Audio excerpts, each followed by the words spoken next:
Hello students, education world channel पर आप सभी का स्वागत है। आज हम ज्योग्राफी की इस कड़ी पर कार्ल सावर को पढ़ेंगे।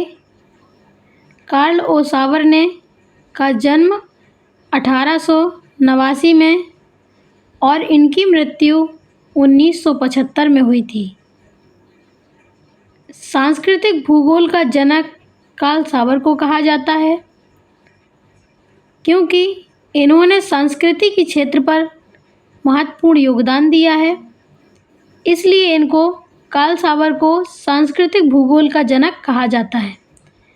ये संभववाद के समर्थक थे और ग्रिफिथ टेलर के नवनिश्चितवाद का भी समर्थन किया इन्होंने। तो संभववाद के समर्थक किसे कहा जाता है? कार्ल ओ सावर को। इन्होंने सांस्कृतिक हृदय स्थल शब्द का सबसे पहले प्रयोग किया। तो सांस्कृतिक हृदय स्थल का प्रयोग सबसे पहले किसने किया? कार्ल ओ सावर ने। इसमें कहा जहाँ से मानव सभ्यताओं का जन्म हुआ वहीं से संस्कृति का विकास हुआ है। कार्ल ओ सावर कहते हैं कि जहाँ से मानव सभ्यताओं का जन्म हुआ है वहीं से संस्कृति का विकास प्रारंभ हुआ है। उन्होंने क्षेत्रीय विविधीकरण की संकल्पना दी, लेकिन हार्डसॉन सोने ने क्षेत्रीय विविधीकरण ने विस्तारित किया। जो हार्डसोने हैं उन्होंने इसको विस्तारित किया और क्षेत्रीय विविधीकरण की संकल्पना कार्ल ओ सावर ने दी। हैटनर ने कहा था कि भूगोल की एकता उसकी विविधताओं में निहित है। जो भूगोल की एकता है, हैटनर महोदय कहते हैं कि जो भूगोल की एकता है उसकी विविधताओं में ही निहित है।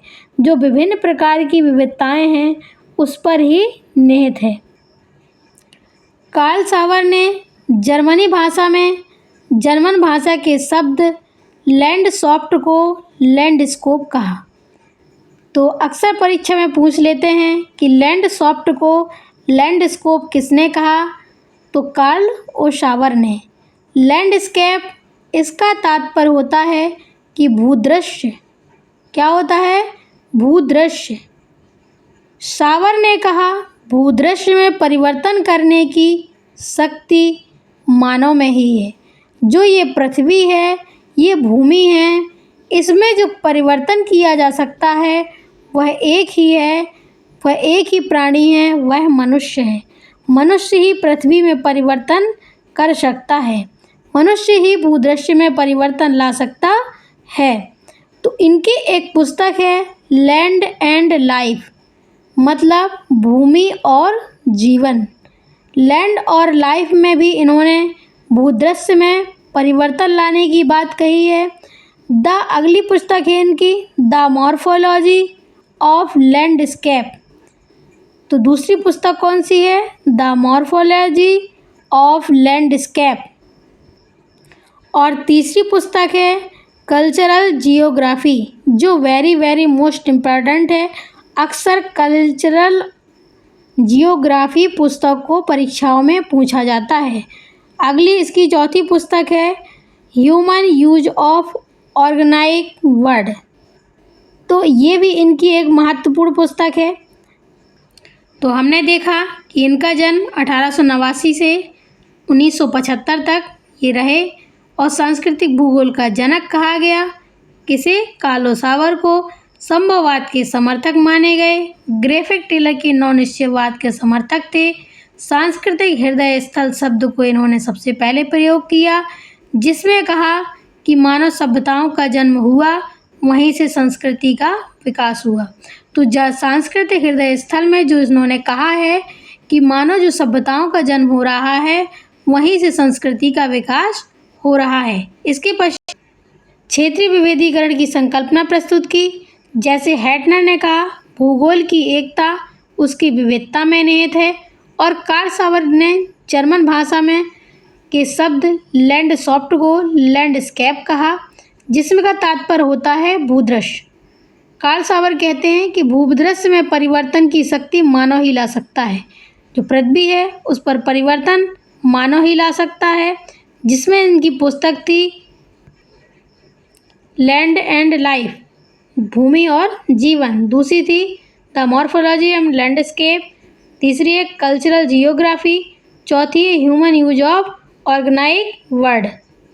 आगे देखते हैं the principle of human geography पुस्तक के इन्होंने 3 खंड किए, जिसमें पहले खंड में कहा कि जनसंख्या संबंधी विश्लेषण, घनत्व, वृद्धि, प्रवास, विभिन्न जनसांख्यिकीय विशेषताओं का अध्ययन पहले खंड में किया इन्होंने। किसका?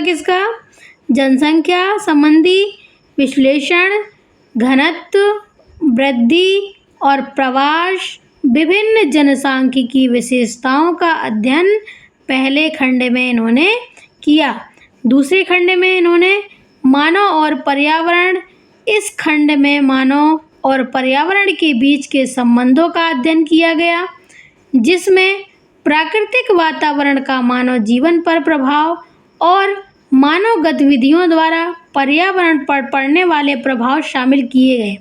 तो दूसरे खंड में इन्होंने क्या किया कि मानव और पर्यावरण, इस खंड में मानव और पर्यावरण के बीच के संबंधों का अध्ययन किया और प्राकृतिक वातावरण का मानव जीवन पर क्या प्रभाव पड़ता है और मानव गतिविधियों द्वारा पर्यावरण पर पड़ने वाले प्रभाव, इसका दूसरे खंड में अध्ययन किया गया।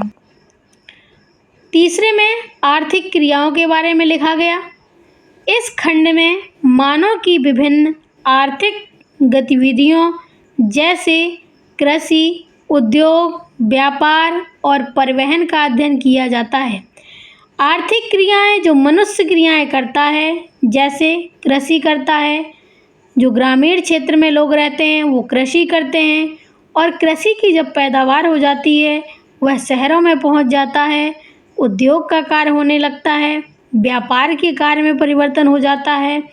और जो परिवहन का अध्ययन इन्होंने अपनी तीसरी आर्थिक क्रियाओं में किया। ये तीनों खंड मानव भूगोल के अध्ययन के महत्वपूर्ण पहलू हैं और एक दूसरे से जुड़े हुए हैं।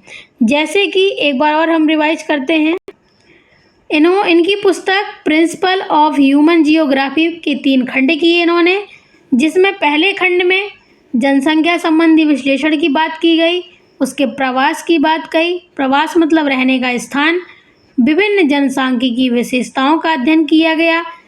दूसरे में मानव और पर्यावरण के बीच संबंधों का अध्ययन किया गया, जिसमें प्राकृतिक वातावरण का मानव जीवन पर प्रभाव और मानव गतिविधियों द्वारा पर्यावरण पर प्रभाव पड़ने के कारण शामिल किए गए। तीसरे आर्थिक क्रियाओं के बारे में लिखा कि इस खंड में मानव की विभिन्न आर्थिक गतिविधियों जैसे कृषि करना, मनुष्य जब कृषि करता है उसका अध्ययन किया गया, उद्योग का अध्ययन किया गया, व्यापार और परिवहन का अध्ययन किया गया। इसी प्रकार ये तीनों खंड मानव भूगोल के अध्ययन में महत्वपूर्ण पहलू हुए, महत्वपूर्ण भूमिका निभाई इन्होंने और एक दूसरे से जुड़े हुए रहे। ये सभी क्रियाएं एक दूसरे से जुड़ी हुई होती हैं। मानव की पर्यावरण में क्या प्रभाव पड़ता है और पर्यावरण का मानव के जीवन में क्या प्रभाव पड़ता है, इसका इन्होंने महत्वपूर्ण अध्ययन किया है।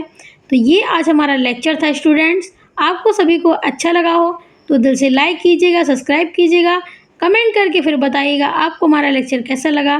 फिर मिलते हैं एक नेक्स्ट वीडियो के साथ, तब तक के लिए धन्यवाद।